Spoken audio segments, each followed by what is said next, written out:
People get work stress due to different reasons.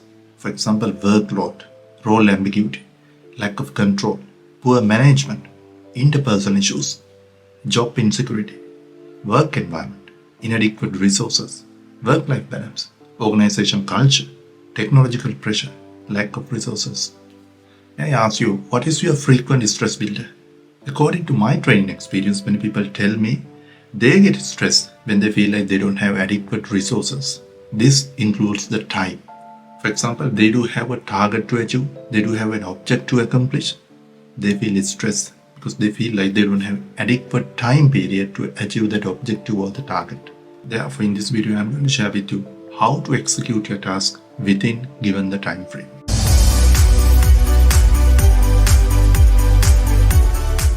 Credit of this video goes to Stephen Covey's 7 Habits of Highly Effective People. In our day-to-day life, we do many tasks without knowingly or unknowingly, which are not aligned to our goals and objectives. Therefore, we waste our time. The method I am going to tell you is how to prioritize your activities based on the given time frame. So in prioritizing the activities, you consider 2 factors, the importance and the urgency. Important in the sense, these activities are important to achieve your targets or the goals. If you don't do these activities, you will not be able to accomplish your tasks and goals. For example, if it is a HR manager, performance appraisal and recruiting.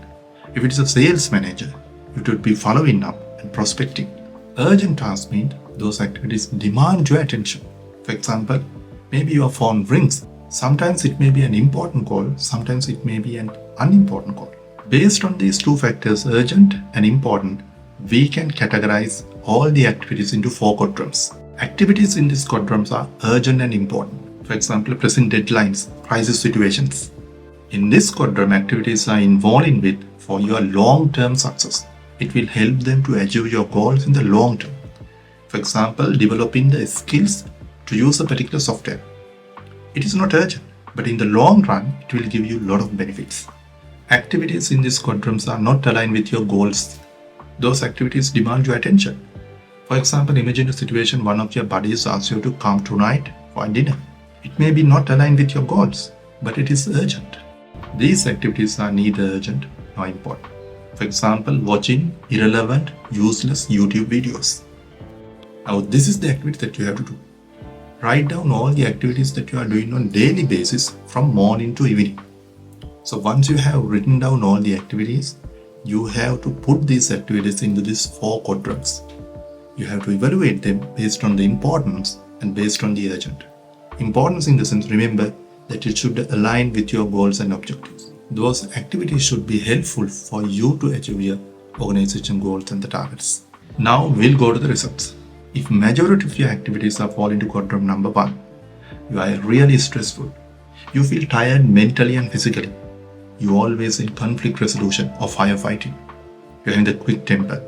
If majority of the activities are fall into quadrant number 3, you may be having short-term goals. You may be involved with conflict resolution. You are just like a running dog. You are really working hard, but at the end of the day, you are not doing the important work. You are planning, but it's not important. You are a victim to work, or you are a workaholic. You don't have a control on yourself. You don't have strong relationships.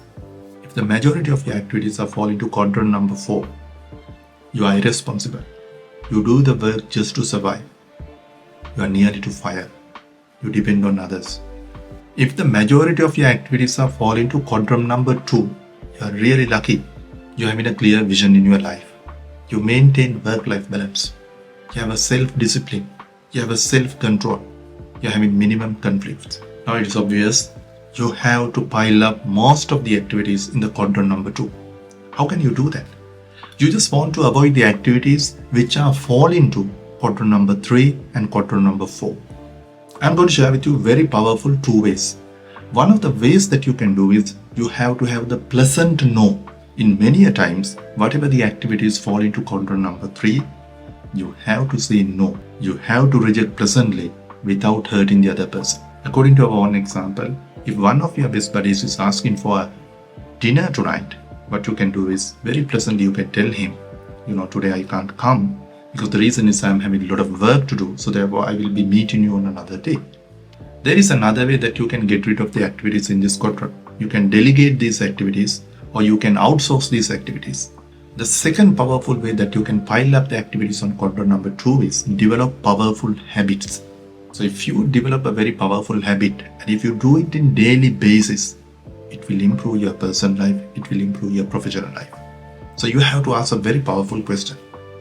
What is the one skill I should develop? If I do it regularly basis, it will drastically improve my professional life. So if you can answer this question very carefully, and if you can find it out, and if you can develop a habit on that, your life will be totally changed. I hope the insights of this video will be really helpful for you. Please leave your comments below and follow this channel for more videos. Good luck. Hi, this is KITHSIRI. Hope you get great value from this video. Please share and like this video, comment below and subscribe to my channel. I'll offer you more videos like this to improve your personal and professional life.